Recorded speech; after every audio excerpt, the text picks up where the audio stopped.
Bismillahirrahmanirrahim. Assalamualaikum warahmatullahi wabarakatuh. Halo teman-teman semuanya, perkenalkan nama saya Ika Rahmanita dari kelompok 3. Nah, pada sesi kedua kali ini, saya akan menyampaikan atau mempresentasikan topik kedua kita, yaitu moral education. Nah, moral education ini sumbernya dari buku Dr. Maria Montessori, The 1946 London Lectures. Tepatnya di lecture ke-29, judulnya Moral Education. Nah, kami, kelompok 3 ini, membagi lecture Moral Education ini menjadi 3 kelompok. Yang pertama, Moral Education menurut Dr. Maria Montessori. Kedua, Moral Education sesuai dengan tahap perkembangan dan hubungan antara prepared environment dengan moral development. Yang pertama, saya akan menjelaskan tentang Moral Education menurut Dr. Maria Montessori. Moral berkembang melalui pengalaman yang nyata, bukan melalui nasihat ataupun hukuman. Ini yang disampaikan oleh Dr. Maria Montessori. Nah, selain itu, fokus utama juga bukan untuk memperbaiki anak, tapi mempersiapkan orang dewasa atau prepared adult dan lingkungan yang mendukung, atau bisa disebut juga dengan prepared environment. Jadi, anak-anak itu belajar dari orang dewasa. Contoh-contoh keseharian. Nah, moral ini dibangun dari kehidupan sehari-hari yang ditemui oleh anak.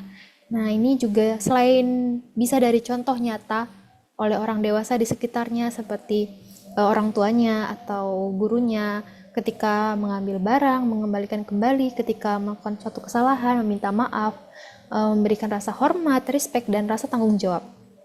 Selain itu, kami memiliki beberapa contoh yang dapat dilakukan sehari-hari, seperti menunggu giliran. Ini juga diterapkan dalam kelas Montessori. Jadi, setiap material itu hanya ada satu. Tiap jenisnya itu hanya ada satu. Jadi, ketika anak ingin main, oh aku mau material yang itu, tapi sudah digunakan oleh si A. Jadi, diajarkan untuk menunggu giliran. Nah, jadi menunggu giliran. Ataupun apabila si anak sangat ingin bermain, diajarkan juga kepada anak untuk bertanya kepada teman yang sudah ngambil materialnya duluan. Nih, misalnya, kamu mau tidak bermain sama aku, kita main sama-sama. Nah, apabila anaknya menolak, temannya ini menolak, kita ajarkan sama anaknya untuk menerima dan kita hargai orang lain, hargai keputusan teman itu. Nah, ini juga bagian dari menghargai orang lain, poin kedua. Lalu ada kebebasan dengan batasan yang jelas. Jadi, ketika anak tidak mendapat mainannya atau mendapat mainan yang atau material yang ia mau, dia sudah disampaikan untuk mungkin tidak merebut, tidak melempar-lempar temannya. Jadi diajarkan untuk menghargai temannya. Dan dengan kebebasan itu juga ada batasan-batasan yang jelas. Batasannya respect terhadap orang lain, respect terhadap material, respect terhadap lingkungan.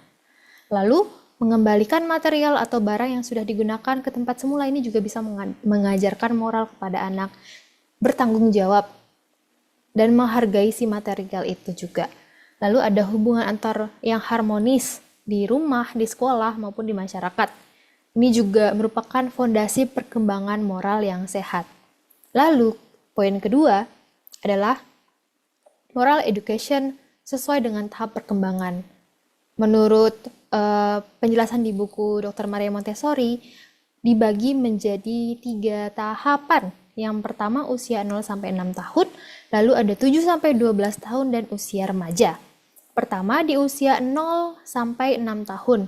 Nah, di periode ini sangat banyak hal yang ingin orang dewasa koreksi dari anak.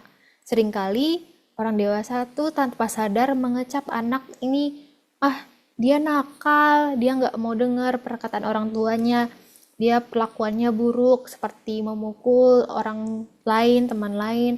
Padahal di periode ini anak itu masih belum mengerti konsep abstrak dari baik dan buruk.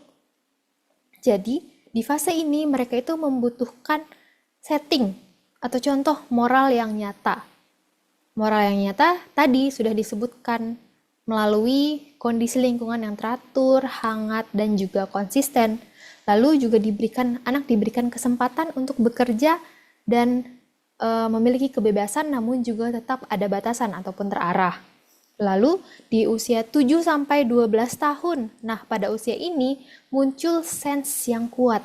Jadi anak ini sudah mulai bisa berpikir abstrak. Jadi dia ingin mencari-cari tahu, baik itu seperti apa, buruk itu yang seperti apa.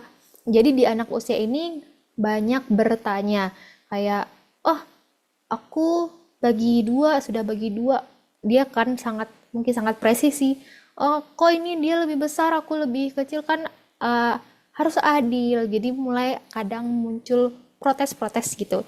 Jadi di usia ini juga anak ingin sempurna gitu untuk baik dan buruk, untuk keadilan dan aturan sosial. Jadi kayak berpikirnya masih sangat, oh ini kan baik, yang ini baik seperti ini, kenapa dia tidak melakukan hal-hal yang baik-baik ini, atau kok dia melakukan hal buruk seperti itu. Jadi muncul pertanyaan dan anak ingin tahu mana yang sebenarnya adil itu seperti apa, baik seperti apa, dan buruk seperti apa. Dia akan bertanya dan menerapkannya dalam kehidupan sehari-hari.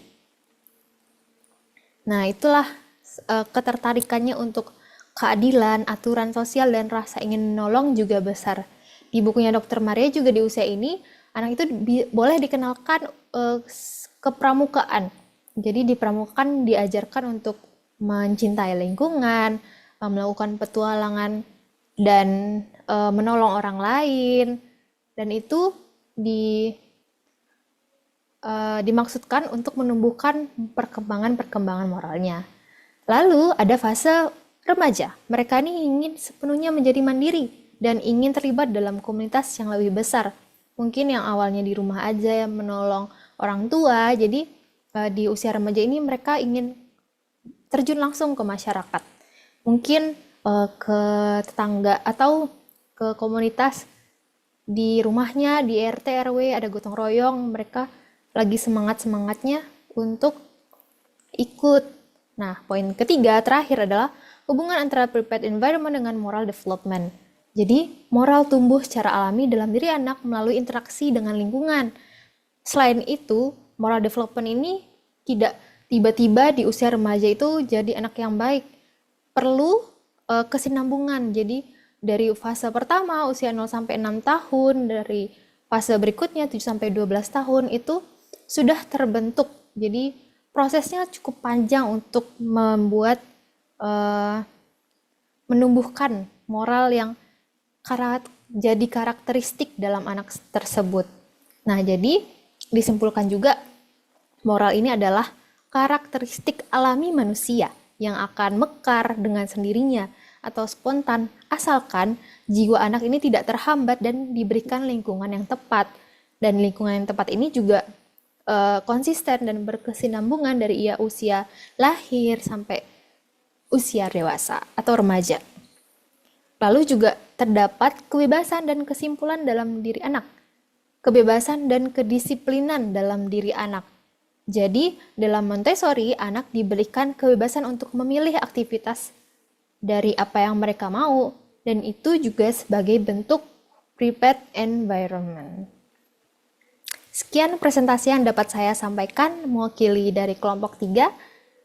Kurang lebihnya mohon maaf. Terima kasih. Wassalamualaikum warahmatullahi wabarakatuh.